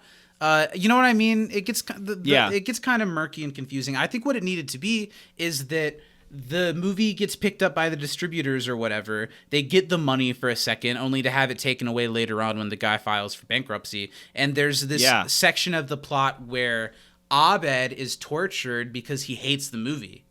And they've made money off of it, and it's being successful. Maybe they start spend the last 10 minutes places, doing that, fine. Turn it into an I'd Abed episode. And then my idea, the episode could end with then the study group deciding to make, just for fun, the movie that Abed wanted to make. Yeah. Like, without all the sets and without all the CGI and without trying to make money. They just have fun and make movies like they used to back in the day. I think that would have been. Instead, the episode loses track of what the issue is and kind of stumbles its way into a really unearned, like, cute, huggy ending at the end. Well, in every, like, how many times was Jeff on Troy and Abed in the morning? You know, how many times were the other study group? They played along. They did it. They didn't act like dicks. Even when Jeff was being a jerk about it, he still played along. I don't think Jeff really went along with it that much. He's like, "You guys aren't filming this? You put a microphone on me." And he, like, tears it off. Jeff is upset because they think the thing that should be cut to the movie to get it to that crisp 8-1 is his 6.5-minute death scene where he gives the acting performance of his lifetime and shows off that body canvas that he's been bragging about. Mm-hmm. And the issue of the episode kind of becomes that Jeff, I don't really understand because Jeff was the one who was just telling Abed that we need to just do this and get it over with. And all of a sudden, he's all worried about what gets cut. I don't think he would care because I don't think Jeff is the maybe the idea is that he's like, oh, but I poured my soul into it. But I don't buy that Jeff would do that. And I think he'd just be, okay, whatever. Well, cut it out. Who cares? How much money did we get? Exactly. That's the thing. Is he throws a upset fit and he because runs he off wants laptop so this to be his big break? Is he upset because Chang is famous? But if they make this movie, that just confirms Chang's famousness. So why does Jeff even want to do it in the first place? And also, from another perspective, if Chang's famous and this movie is being put out to capitalize on his fame, could not the study group also be able to earn some type of fame off of this somehow? Well, not if Jeff's big scene is cut. He's still in the movie. Nope, not his big scene. Sorry. That's what Jeff is thinking. So Jeff's in the frisbee not my room, moment. And he's trying to learn how to edit so he can make his cut of the movie that salvages his scene. And I think there is some good in this Jeff and Abed scene, but again, I think the message is cloudy and murky, and it makes the whole thing not come off as well as it should. You don't like this scene, do you? Not at all. Talk to me From about the it. time that the editing video bit was over, I don't know why Abed is traveling under the things. It's very cartoonish when he pops up. You stay away. This is my movie too. Yeah. And now Abed's like, it's all bad. And Jeff's like, it's not all bad. It can be good. But literally, Jeff, 20 minutes ago, was telling Abed that, no, it's going to be bad. It's okay if it's bad. We just got to get through it. And then even the part when Abed is like, and if you really think about it, I didn't make this movie. God made this movie, and it sucks. And it's his why fault. Bazinga? That doesn't feel well. That's just I feel like the God making this movie thing is out of character for Abed. I feel like he would still take responsibility. 2, the Bazinga thing, I think, is a jab, of course, at Big Bang Theory. While it was on at the same time as Community on NBC, always crushed Community at the ratings. They aired against each other. Sure. They aired at the same time. And Abed is kind of the Sheldon proxy of the show. And I'm sure maybe there was some pressure to turn Abed a little bit more into like that marketable, fun kind of Asperger-y character. I don't think that makes the Bazinga very funny, but I don't hate that they kind of pull reference to that just a little bit. No, it's out of character that Jeff strangles Abed, or if they were going to do it, it needed to be something to do with like Jeff, how much he's been drinking this season. It needed to be a bigger deal than just like a It comes from nowhere. It comes from nowhere, and then it goes away right after. Abed, a much smaller, supposed to be friend of his. Yes. And like actually is choking him because he wants to cut his scene out of a shitty fucking movie that they shot that in he the didn't school. care about Absolutely 5 not. minutes ago. The only thing Like, that's a little that's bit too funny much for is me. when Abed is like, "You're killing me. You're really killing me." He's like, "Really?" Like he didn't even realize. But it's just, it is weird. It's a weird, dark thing that comes out of nowhere and then leaves just as soon as it came up. And I was like, what's wrong with you? And Jeff's like, what's wrong with me is that every one of you is going to leave except for me, who left and then came back and now works here willingly. Like, see, I like the speech that he gives. I like that he's coming to terms with it. I do. I like it. I just don't like the no, strangling you Abed don't thing. like it, Zach. I do. You're wrong. You don't like it. No, I like it. I think I would have... You do not like it. I think I would actively enjoy this scene if it didn't have the Jeff assaulting Abed part. That kind of takes the wind out of it for sure. You know, I like it. I think it's not bad. When he strangles him? The whole scene, I think it's great. You're just... What do you mean? Gotcha. It's bad. Hate it. I do like the idea that Jeff is very upset over how attractive and famous Chris Pratt has become so fast. It seems both like a jab at Joel McHale, and I also like, he says something about, and I don't just sit on a treadmill and watch trailers to Chris Pratt movies all day. I think Jeff's weird obsession with Chris Pratt is kind of in character. I think it's kind of funny. But way too quickly. And so they bond over the fact that they both liked seeing Annie reach down her shirt. Strangle schmangle. We all like titties. Yeah. Yeah, this does bring the episode way down. It's Dan Harmon, it can always be a foil where he needs to really put a genuine deep button on the episode, and then he like overworks himself to get to that point, and then when you get to that point it doesn't really make any sense based off of what came, you know what I mean? It's just convoluted. I mean, I liked seeing that as much as the next person, Zach, but that doesn't mean a good episode it does not maketh. Well, it's sad. We only have so many characters from the study group left. And in early episodes of the show, the Jeff and Abed dynamic was a lot of fun. The way that they understood each other on a level that no one else did before Abed and Troy were the good friends they became. What a great opportunity in season 6 to go back to that. And what a perfect opportunity in this episode to go back to that. And it doesn't in the way that I would like. At all. Yeah, I agree. They could have even like had a runner where Jeff gets mad, but it's because he's like still makes the same point about how Abed, you know, made a somewhat not as shitty as it could have been movie. Like Abed's grown since they first met. They both met, you know, on Jeff's first day, and since then Abed has grown as a person. He's fostered independence, and Jeff is a functioning alcoholic who's now teaching at a place that he never wanted to be. That I would have been fine with, but they don't do that at all. If I had a nickel for every time that one of our strangle sessions turned into a hug sesh, though, I think it tracks. Well, There's certainly been times where I've gone from choking you out to give me a little squeeze. Well, that's normally part of it. That's how I like to start. So I want to like awaken like I'm starting Skyrim again.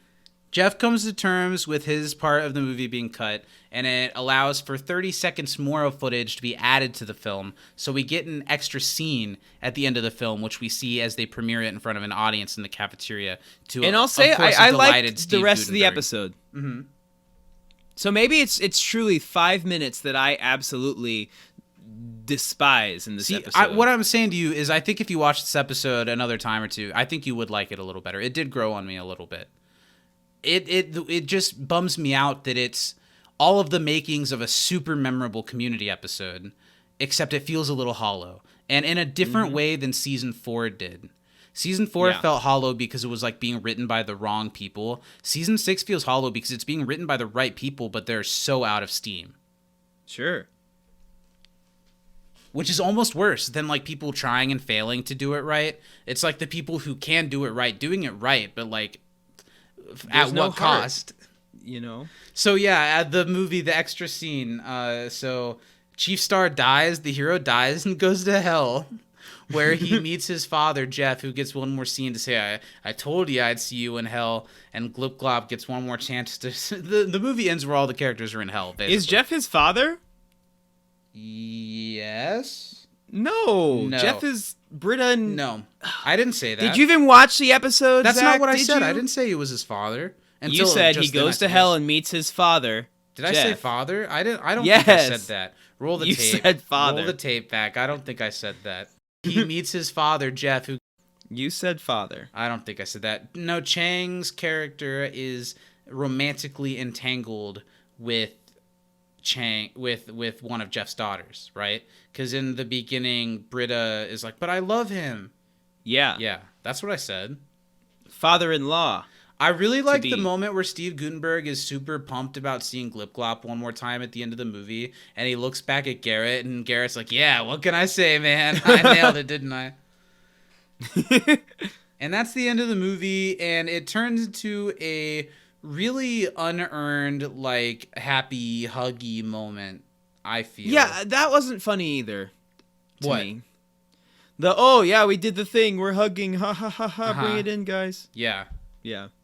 I do like, because there are too many episodes of Community. Like, one that comes to mind is in season 4, the episode where Archie comes as the whale and the school actually gets all of the money. This episode does that better because they don't get the money. Steve Guttenberg immediately, predictably, gets a phone call and he's like, oh, what? Huh? Chapter 11? Oh, what's analog? What's digital? What's broadband? Yeah. What's YouTube?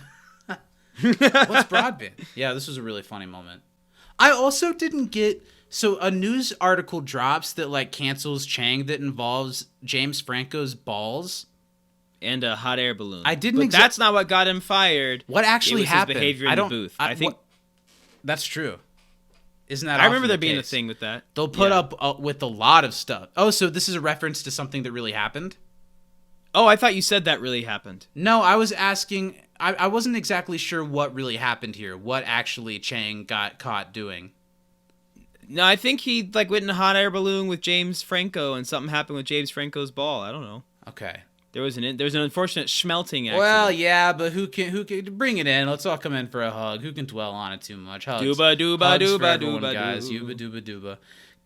Cut to maybe one of my favorite scenes in the episode. I think Ken Jeong's performance in this scene is one of his funniest moments of the entire show. At first, the way that he just has the total, like, all of the success in the couple of weeks has just gone to his head. And then when it turns around on him and now he's under pressure when he realizes that he said something really stupid in front of Steven Spielberg, the way his entire face starts like twitching and quivering in fear, I think is so funny. Yeah. I love when he's being a pissant and he's being a bitch in the booth and they're like, give us one more take, give us one more take. And I love the way... bitch in the booth, Yeah. coming soon to our Patreon. ABC, this fall, the bitch in the booth. Don't trust the bitch in booth 23. Heyo. I like the part when Ken is like, what's up, Sleeky? Or whatever the line is like, there you go, you got it. Okay? Him just doing a silly voice and then going back to being a punk. You can tell Steven Spielberg to lick my butt. But he's actually there. So Chang takes off the glasses and he tries to like straighten up his hair. Spielberg. And he realizes that he's really fucked up. And they, in that really polite Hollywood way, let him go without letting him know that he's been fired. But he knows exactly what's happening. And they take it even a step further that he has to take a really weird walk of shame. They're like, we're good for today. Great job. You did a great job. Don't have no notes. Go on. No notes. You're good. Yep, we got it. But there's this little black door in the back of the booth, and you see Chang, like, dead inside, look back at it. It's like, just go out there. My favorite part, I don't go in the way you came. No, you don't. You do not. Nope, you don't. Not. There's a little door back there. And it goes right on out. Thank you so much. And that leads to the great cameo from Randall Park as Chang leaves the recording booth. He's like, thanks for the opportunity. And tries to humbly leave without falling apart. This truly tiny door for Chang, who's not a huge man. His wince at the bright light. And I love that Randall Park's cameo. He doesn't even really say anything. He just walks in, like, all right, you ready? He's like, yep. And then the scene cuts. I think it's perfect comedic timing. It's a perfect scene. Yeah. They said on the commentary, Dan said that Yahoo and Sony gave him a lot of pressure to cut that scene from the episode and put it as like a bonus content YouTube thing because they thought it was weird to have that, which felt like an ending to the episode, and then have the study group scene, which also feels like an ending to the episode. And I kind of agree that it feels like two endings, but I think the solution is what I said earlier. You have this scene first. You don't totally explain what happened to Chang other than the James Franco scene, and the James Franco mention that they give a second ago. And then in the end tag, we see that, like you said, it was his behavior in the booth was what really got him kicked out. I think because now the episode feels weird when it ends because it feels like there's no end tag, which almost never happens on the show. When that Randall Park thing would have been the perfect way to cut the theme song or end music crawl. I think that would have been much funnier. Although I like both of these segments, but I agree. I think they should have flip-flopped the order. I like Chang's demeanor in this episode, seeing him like nobody comments on him coming back. He falls back into his place. There's this kind of comforting and sad bit of, Chang can go off and fail and he'll always be able to come back here where no one gives a shit. And it's funny and it's a little sad. I just don't like that for the first time in a while it goes to a really egregious, not funny, Britta's the worst bit. That's what they all bond over. And when Abed quotes a movie here, I didn't really get that either. You know what I mean? Yeah. Pink Floyd. Much like you're the hug moment earlier, they know the motions to get to where the episode needs to get to the end without having the substance behind it. Mm-hmm. But I do like seeing Chang fall back into his place, and it is cute seeing him feel comfortable here after being on the outside for so long, even though he totally said, F all you guys when he was successful for a couple minutes. Yeah. And that's the end of the episode. I do like the episode. I think it's got a lot going for it.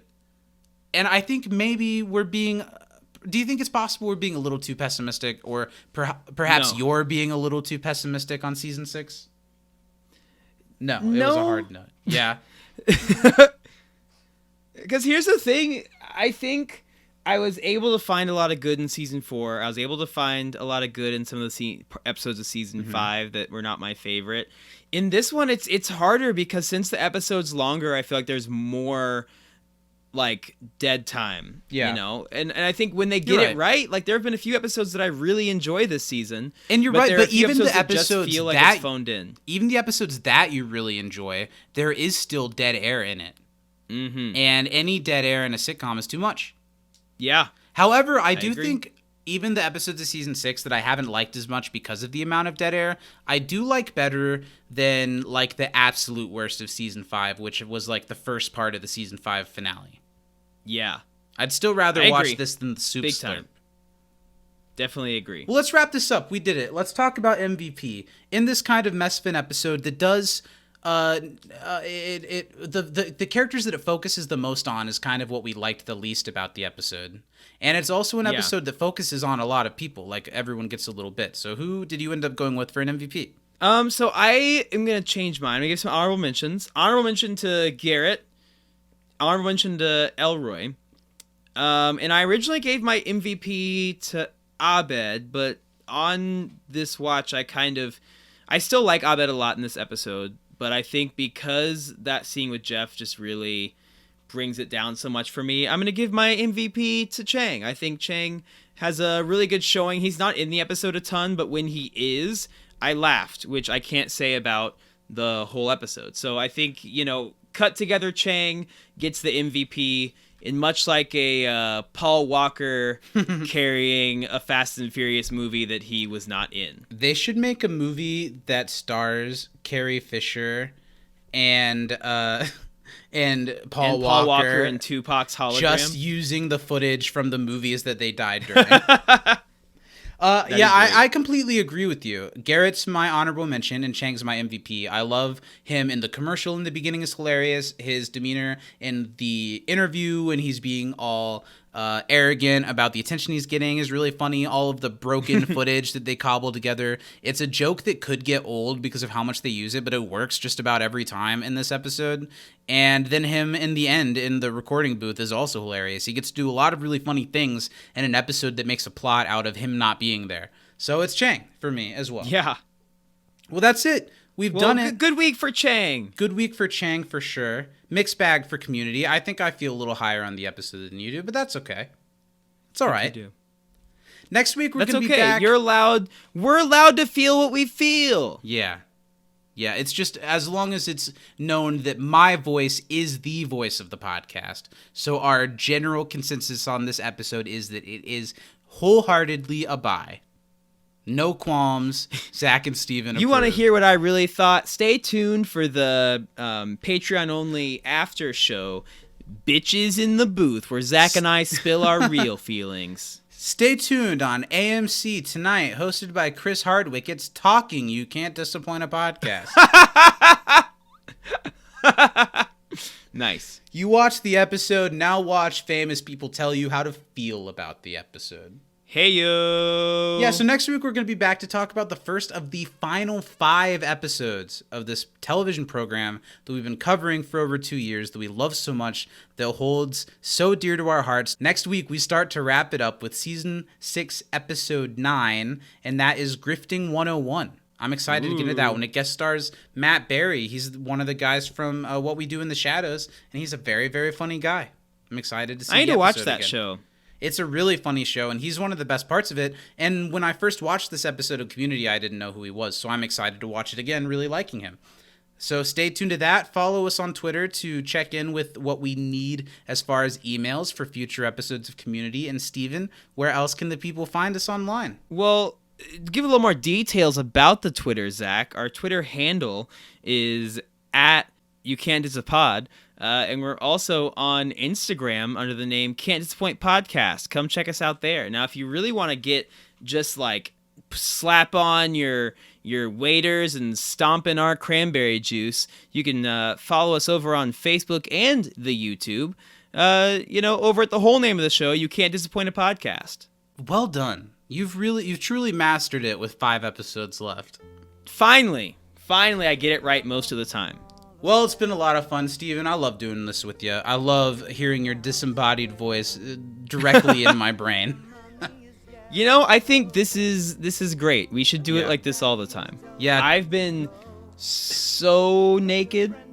Yeah, going back to this, it feels full circle. We're recording Yeah. it the way that we did in the beginning, and that makes my heart feel whole. I love not seeing you, and we should do it more often. Well, everyone, from inside hell with Glip Glop, the mayor of space, and Chief Star, Black Lives Matter, I'm Zach. I'm Steven. And let's go to Wisconsin, baby. Hello, Wisconsin! Sailors fighting in the dance hall. Oh man, look at those cavemen go. It's the freakiest show. Take a look at the low man beating up the wrong guy. Oh man, wonder if you'll ever know who's in the best-selling show. Is their life on